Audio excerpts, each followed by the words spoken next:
السلام عليكم ورحمة الله، أهلا بحضراتكم.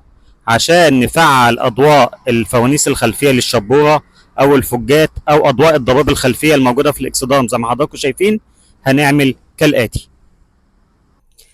بنيجي هنا على زراع النور زي ما حضراتكم شايفين هنا. هو أنا دايما سايبه على الوضع الأوتوماتيك عشان هو بينور بالليل لوحده وبيطفي بالنهار لوحده، وده عن طريق حساس الإضاءة.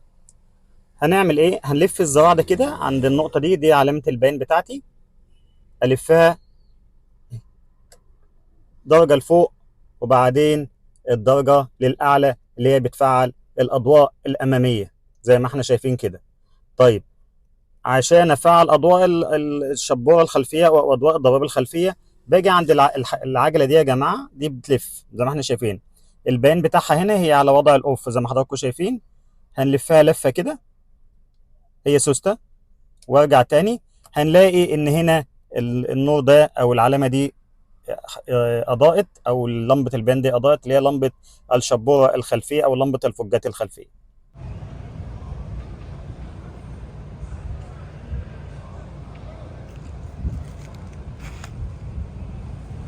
شكرا لحضرتك.